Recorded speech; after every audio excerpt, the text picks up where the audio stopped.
Capítulo 6 Ser. Falar do ser é algo realmente desafiador.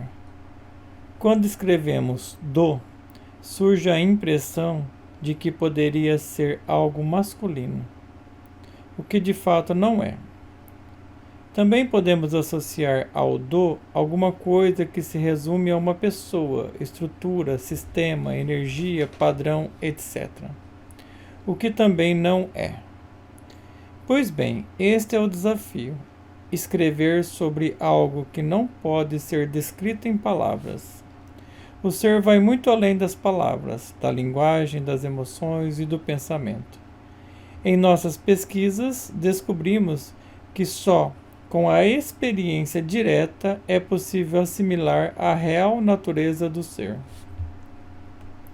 Para o sucesso desta experiência interna, é necessário abandonar todos os padrões humanos conhecidos e assimilados nesta existência e em outras experiências físicas. É necessário nos despir de toda ilusão. É necessário conhecer a fonte. Em uma expedição ousada, nosso maior representante planetário em questões espirituais viajou ao universo central para encontrar respostas para esta experiência inédita que aqui fazemos. Tal ousadia despertou o interesse do grande observador, o que podemos chamar de universo primordial. Essa ousadia abriu as portas para outros investigadores chegarem à fonte, para conhecermos o absoluto. Como é muito difícil colocar em palavras o que queremos dizer, vamos fazer uma metáfora que se aproxima da nossa observação. Além do nosso universo, existem outros universos paralelos e com leis físicas e dimensões diferentes. Para visualizar esse cenário, podemos associar a imagem do nosso universo à imagem de um bago de uva, e os universos paralelos, associados ao nosso, como outros bagos de uva, formando assim um cacho de uvas. Utilizando esta metáfora do cacho de uvas, é possível conceber o que hoje em dia é chamado de múltiplos universos, ou mais resumidamente, multiverso. Ainda seguindo com a metáfora do cacho de uvas, podemos visualizar outros cachos próximos e alguns mais distantes. Por fim, temos a visão de uma gigantesca e praticamente inimaginável parreira de uvas. O que aqui descrevemos metaforicamente extrapola todas as pesquisas científicas atuais. Mesmo as mais modernas teorias da física, tais como a da relatividade, mecânica quântica, teoria das cordas, teoria M e outras, são incapazes de explicar o multiverso. O que chamamos de universo primordial, seguindo o exemplo acima do cacho de uvas, é a flor que deu origem ao cacho de uvas. Portanto, seria, em termos comparativos ao padrão humano, nosso pai e mãe universal, ou seja, nosso próprio Criador cósmico. Esta metáfora é válida e particularmente interessante porque estamos tratando de uma flor que deu origem a um cacho de uvas com muitos bagos que representam múltiplos universos e, em um deles, estamos vivendo e nos desenvolvendo. Por outro lado, ainda existem outras flores surgindo, outros cachos se desenvolvendo, outros cachos amadurecendo e outros deteriorando e se desligando da grande videira. Cabe aqui uma observação relevante. A flor que deu origem ao cacho de uvas cósmicos se transforma no meio de ligação com o galho, já que ela dá origem ao cacho de uvas e, consequentemente, mantém a ligação com o tronco da videira. Utilizando termos técnicos ligados à compreensão da natureza, por meio da ciência, neste caso em particular a física, podemos associar a flor primordial ao Big Bang, ou seja, a grande explosão que deu origem ao nosso universo observável. Utilizando uma visão de tempo não linear, podemos dizer que a flor primordial ainda existe, em uma dimensão atemporal, mesmo que tenha passado para nós bilhões de anos. Quando atingimos outras instâncias do ser, percebemos que o tempo linear é uma ilusão, um condicionamento mental ao qual nos submetemos para termos referências do antes e do depois neste tempo-espaço.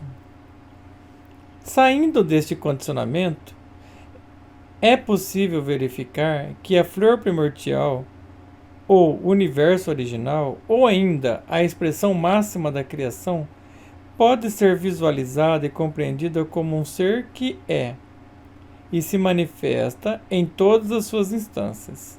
Ele nasce, cresce, evolui, se aprimora, cria em seu interior uma quantidade inimaginável de vida, o multiverso, amadurece e, depois de um tempo inconcebível para os padrões humanos, se desliga da videira cósmica, sendo reabsorvido pelo todo durante a noite cósmica.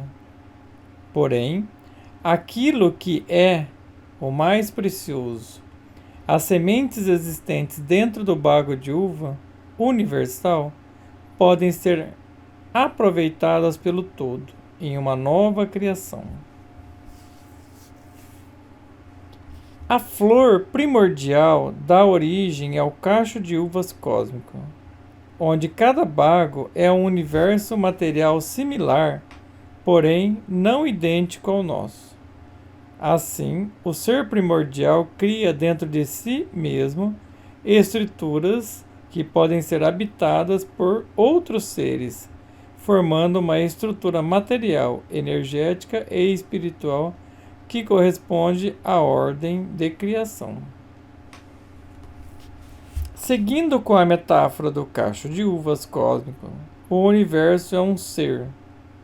No exemplo, representamos por um bago de uva, que vive dentro de outro ser, o cacho de uvas, que teve sua origem na flor primordial, o Big Bang, e que nunca deixou de estar conectado à fonte da vida, a grande videira cósmica. A ordem na criação e ocupação destas macroestruturas acontece de acordo com o que, por falta de uma expressão humana apropriada, podemos chamar de potencial espiritual de cada ser. A partir desta noção de concepção universal, podemos, então, aprofundar nossa percepção para as estruturas internas do universo. No princípio, logo após a concepção universal, formaram-se as primeiras estruturas habitáveis para o ser, as partículas subatômicas, e, em seguida, elas se aglutinaram em estruturas maiores, as partículas atômicas, tendo como primogênito o átomo hidrogênio, formado basicamente por prótons e elétrons, mais as partículas de ligação. Essa estrutura que denominamos átomo é a manifestação do universo visível, da casa ou do corpo de um ser vivo. Esse átomo primordial é, essencialmente, o tijolo básico de todos os outros átomos que nasceram depois. Seu papel espiritual é importantíssimo, pois contém a vibração da criação. Quando sintonizamos essa vibração, escutamos o som da criação. Tal som é muito semelhante ao som de uma colmeia de abelhas em plena agitação.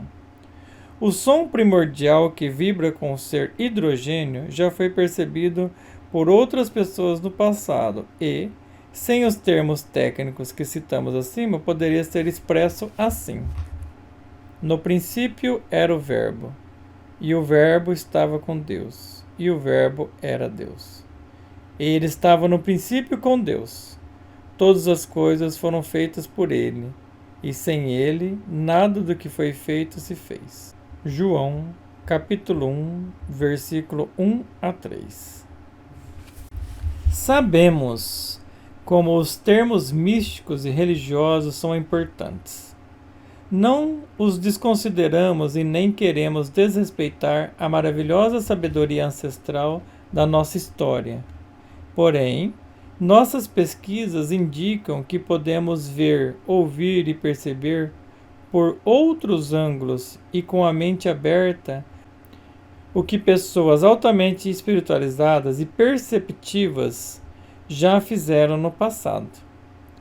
Podemos ainda atualizar os termos, a linguagem, para que esse precioso conhecimento se encaixe na forma de pensar atual.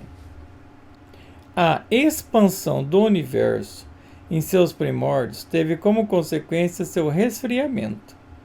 Durante esse processo, o ser criou estruturas maiores e mais complexas, que durante seu desenvolvimento se aglutinaram na forma de nuvens de hidrogênio, motivadas e direcionadas por vórtices gravitacionais gerados por outro ser, que trabalha de forma inusitada, o espaço quântico. O espaço quântico está em todo lugar e ao mesmo tempo. No entanto, é imperceptível.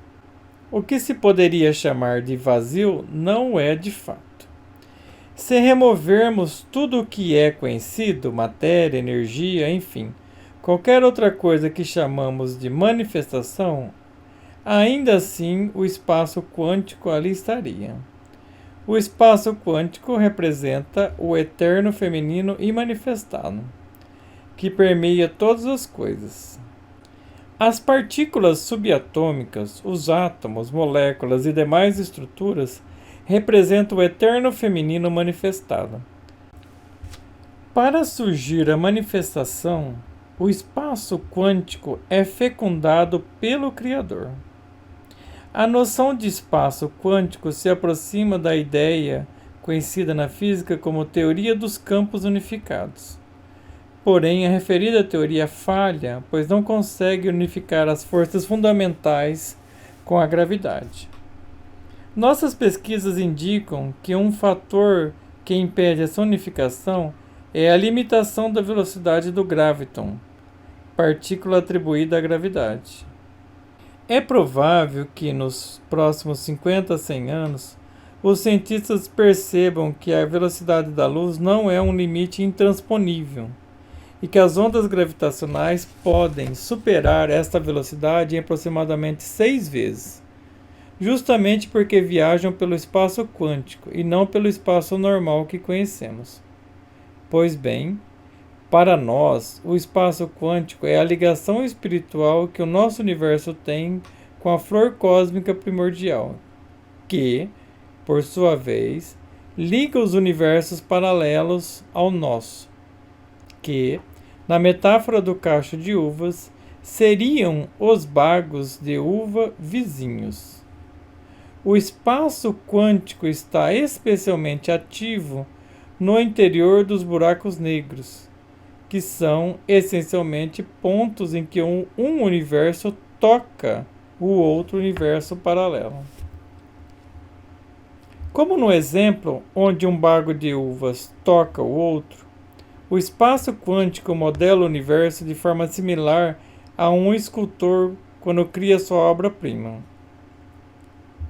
O espaço quântico modifica a estrutura do tecido espaço-tempo, criando forças gravitacionais que movimentam quantidades absurdas de partículas, aglutinando-as em um ponto específico que, sob altíssima pressão e temperatura, fazem surgir estrelas. No interior das estrelas são fabricados átomos mais pesados, utilizando como combustível o hidrogênio. As estrelas são fornos onde os átomos de hidrogênio se transformam em átomos de hélio e, de acordo com a temperatura da estrela, pode ser criados átomos ainda mais pesados, como o carbono. Quando o ciclo de transformação hidrogênio-hélio se esgota, as estrelas podem explodir em supernovas, gerando os outros átomos mais pesados da tabela periódica. Na infância do nosso universo, após milhões e milhões de anos de transformações iniciais, o espaço quântico passou a aglutinar as estrelas em galáxias, que se tornaram a morada de um ser com potencial espiritual apropriado para gerenciá-las. Falando especificamente, a Via Láctea, galáxia onde o nosso sistema solar está inserido, o ser que vive com esse imenso corpo galáctico, é conhecido por Sirius. O processo de criação é contínuo.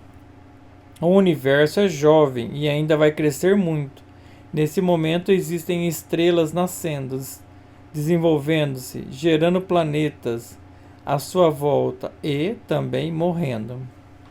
O tempo de vida de uma estrela é uma eternidade quando comparado ao de uma pessoa. A ciência aproxima o tempo de vida do nosso Sol em 4,5 bilhões de anos e projeta que ele ainda viverá tranquilamente outros 4 a 5 bilhões de anos. Falando especificamente do nosso Sol, ele também é um ser que nos foi apresentado com o nome de Micael ou Miguel. Dependendo da tradução, da cultura e da época, recebeu outros nomes. Foi conhecido como Hélios na mitologia grega e Ra entre os egípcios. Para nós, o que realmente importa é que a estrela que nos ilumina é um ser vivo. Tem consciência de quem é e do que faz. Tem sentimentos, tem pensamentos e produz experimentos para o seu aprendizado cósmico.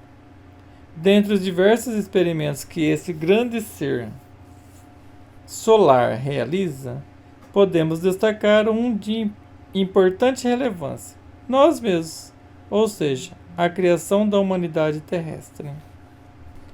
Como citamos no começo, falar do ser é algo desafiador. Seguindo a ordem hierárquica de criação determinada pelo potencial espiritual, encontramos os seres que ainda não conquistaram a hierarquia de estrelas e, portanto, precisam se estabelecer em planetas. Estes seres são conhecidos como gênios planetários. Basicamente, esta classe de seres está se preparando e acumulando experiência para um dia dar o grande salto e ocupar um corpo solar, uma estrela. É isso mesmo, os seres cósmicos se aprimoram, evoluem, se emancipam, se autorrealizam e, nesse processo, mudam de corpo. Chegamos então à hierarquia dos seres planetas. Nessa classe estão o nosso planeta Terra e toda a vida que ele comporta. Nossas pesquisas indicam que o nome do gênio planetário do planeta Terra é Melquisedeque.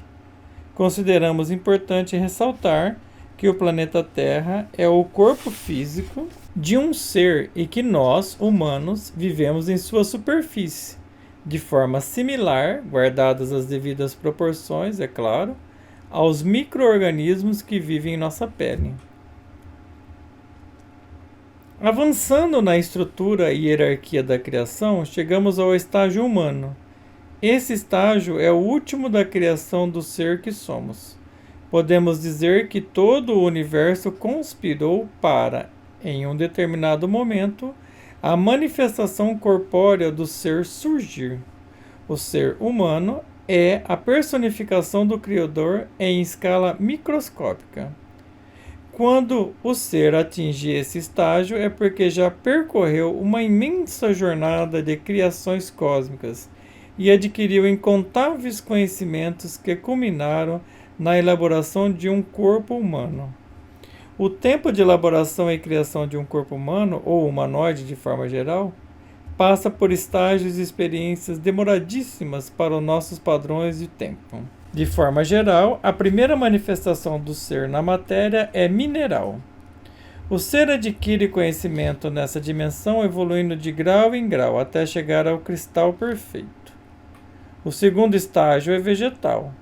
O ser adquire inúmeros corpos vegetais para conhecer suas estruturas e funcionamentos, tornando-se assim mestre na arte da criação vegetal. Outro estágio se relaciona com a água e formas de vida que estão nela, ou seja, plantas e toda classe de animais aquáticos, seja de água doce ou salgada. Por fim, vem a experiência com todos os tipos de animais terrestres e aéreos. Algo que nos chamou a atenção quando investigávamos essas vivências do ser que somos foi descobrir que boa parte delas não aconteceu aqui no planeta Terra e, portanto, a vida como a conhecemos não está limitada a esse planeta. Pelo contrário, a vida existe em abundância e em formas variadas pelo universo. Ao chegar ao estágio humano, o ser começa um processo muito interessante. Ele motiva sua criatura humana a conhecer toda a extensão do ser que é, ou seja, tudo aquilo que ele já criou e experimentou. Esse estágio é glorioso, pois temos a nítida sensação do retorno ao lar. Esse é o autoconhecimento e corresponde ao processo de despertar da consciência. Concluímos este capítulo esclarecendo que aqui colocamos apenas um esboço das nossas percepções do que é o ser. Consideramos que, mesmo de maneira simples, estas linhas podem ajudar a elucidar questões fundamentais da nossa existência, em especial para aquele que busca saber quem realmente é.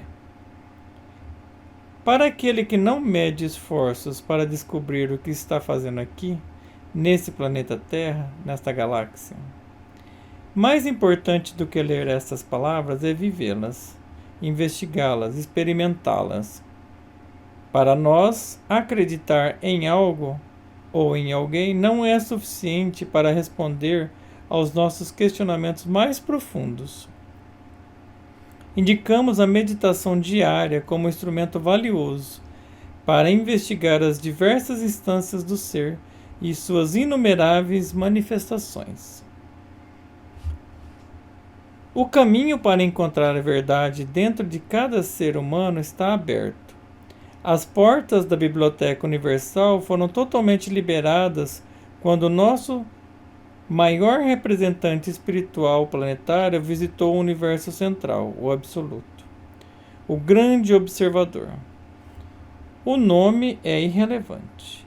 O que importa de fato é saber que qualquer pessoa que queira pode ver por si mesma a criação em movimento. Cada ser humano, cada pesquisador de si mesmo, que ousar fazer as perguntas fundamentais. Quem sou? O que estou fazendo aqui? Qual o meu papel neste planeta? Existe algo além deste mundo material? Receberá a informação de forma direta. Uma frase muito conhecida que faz parte do conhecimento milenar chinês diz o seguinte: quando o discípulo está pronto, o mestre aparece. Antigo ditado chinês.